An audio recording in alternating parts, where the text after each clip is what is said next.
What if Theodore Roosevelt won the election of 1912? This is part 2 of an 8-episode series. We will be exploring alternate history scenarios. Don't expect it to be realistic at all. It could go from a meteor not striking dinosaurs to Jeffrey Epstein colonizing Mars. Okay, it won't go that far, but the point is that this won't be a very realistic series. So don't take it too seriously. Please. Thank you. Our timeline. Mid-June 1912. Chicago, Illinois, the Republican National Convention. In 1912, at the convention, Theodore Roosevelt once again tried running for president in the Republican primaries, trying to gain the nomination against the incumbent sitting president, he did a lot of sitting, and Roosevelt's former Secretary of War, William Howard Taft. In our timeline, Taft won re-nomination easily, but Roosevelt wasn't too keen to surrender. In fact, he formed his own party, the Progressive Party. Now, former President Roosevelt had the opportunity to go up against President Taft and Governor Wilson. Election Day, 1912. Woodrow Wilson wins a landslide election, defeating President Taft, former President Roosevelt, and state legislator Eugene Debs. President Taft came in third place with 8 electoral votes and 23.2% of the popular vote. Former President Roosevelt won 88 electoral votes and 27.4% of the popular vote. And Mr. Debs won no electoral votes with 6% of the popular vote. Not bad. Now, aside from having the greatest third-party finish in any presidential election, we have to think, what if Roosevelt won his non-consecutive third term? Would he give greatness to third parties in the future? Would the future have a better chance? What about World War I and the Ku Klux Klan? Let's find out. The point of divergence. Mid-June 1912, the Republican National Convention in Chicago, Illinois. Former President Roosevelt wins an astounding majority of the delegates, and Warren G. Harding announces that the nomination will be the former president. Now it's onwards to the election. The rest of the timeline. On October 14th in 1912 in Milwaukee, Wisconsin, at a campaign stop, Theodore Roosevelt was shot in the chest by a barkeep named John Schrank. The bullet is slowed down by his 50-page speech in a steel eyeglass case. After Roosevelt's stenographer tackles the man to the ground and the man is arrested, Roosevelt refuses a hospital and goes on to speak for 84 minutes. He survives the shooting, and Governor Wilson stops his campaign until Roosevelt fully recovers. Election Day, 1912. The Unified Republican Party easily defeats Governor Wilson, carrying 29 states and 357 electoral votes and 57.2% of the popular vote. Compared to Wilson's 174 electoral votes and his 42.8% of the popular vote, Roosevelt is now the second person to win a non-consecutive term since Grover Cleveland. Teddy Roosevelt's the first person to serve a third term in office. By Inauguration Day, he's 54 years old. July 1914. After the assassination of Austrian Archduke Franz Ferdinand by Serbian nationalists, Austria-Hungary declares war on the Kingdom of Serbia, beginning the Great War. May of 1915. Germany uses torpedoes to sink merchant ships with civilian passengers on them, including the RMS Lusitania. Lusitania? However you say it. Enraged by the sinking of a ship going to England from America, President Roosevelt pressures Congress to declare war on Germany. Thus, America joins the Great War. Due to the great American success in the offensives, and Roosevelt promising Congress to go to the battlefields himself, don't worry, he doesn't, and promises of fairness in a peace treaty, on September 20th, 1916, the Great War ends.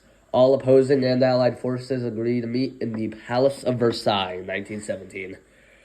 Theodore Roosevelt promises to run for re-election in 1916 in order to see the successful compromise of these forces. Election Day, 1916.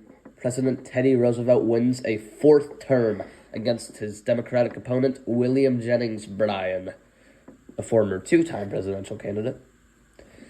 In 1917, President Roosevelt oversees the Treaty of Versailles and makes sure that Italy and Japan doesn't get unfair deals and that Germany isn't treated poorly with their reparations.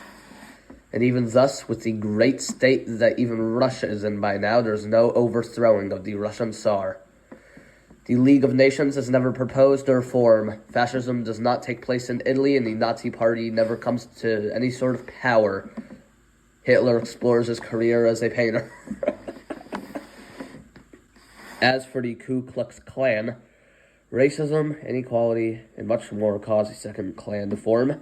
Although the Second Klan was heavily supported by President Woodrow Wilson, in fact, he presented the pro-KKK film, Birth of a Nation, in the White House. Now, would the Klan likely be formed in the 1910s? Sadly, yeah, probably. Sadly, going to be the most realistic aspect of this. I do think they would be as huge without their support from their guy that's not going to be in the White House, Wilson. But still, Klan doesn't get that much love, and it easily falls in the 30s.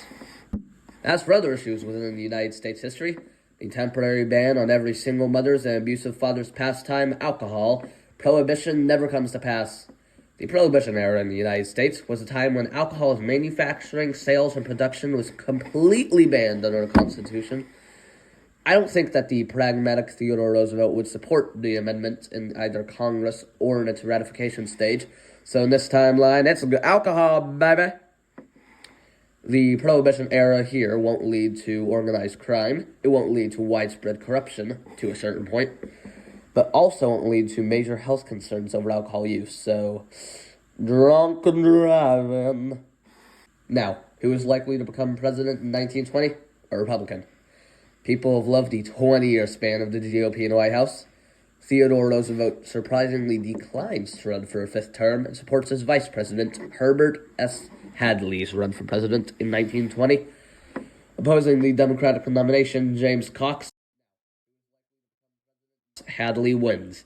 He continues many of Theodore Roosevelt's conservative and progressive policies.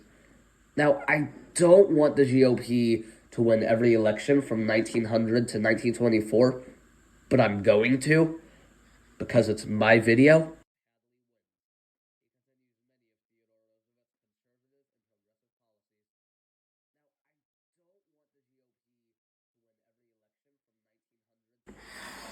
In a major upset, President Hadley wins re-election against John Davis. Everything goes well for a while until 1927, where Hadley does something rather unexpected. He dies. As the curse of Tecumseh continues, the vice, now president, Calvin Coolidge, promises to not run for re-election to not upset the masses.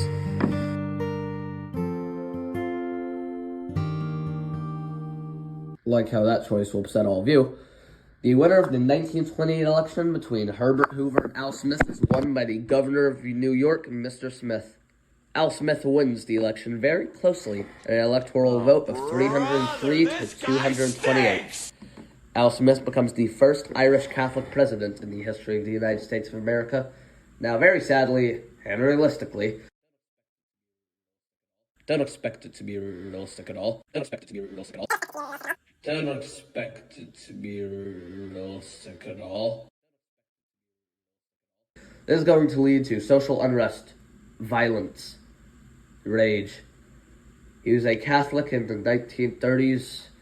Due to the Coolidge Republican era in the 20s, there's still likely going to be a Great Depression. So we need a Republican to take the victory from Al Smith in 1932. We need someone tough to take power from President Smith. Let's go with our best old pal, Quentin Roosevelt. Oh yeah, World War I ends early, so our good buddy Quentin goes on to survive the war. As he turns 35 by Inauguration Day, Quentin Roosevelt defeats President Smith in a landslide. As he and his new vice president introduce a new deal in the Congress that doesn't require any kind of harm to the economy, he practically saves the economic state that the United States of America is in. Finn timeline. Theodore Roosevelt had a wonderful 2 terms in our timeline, and we'd likely be in paradise if Roosevelt won his 3rd term in 1912. Oh well, that's where we lead in this fictional universe. Both good and bad, a progressive and left-leaning Republican Party for roughly 30 years, still having 2 Roosevelt presidents, no World War II, no United Nations, no NATO, no nuclear weapons, all great stuff. Theodore Roosevelt dies peacefully in his sleep at the age of 84 during President Robert Taft's presidency in 1942. Next episode, What If? the Roman Empire never fell.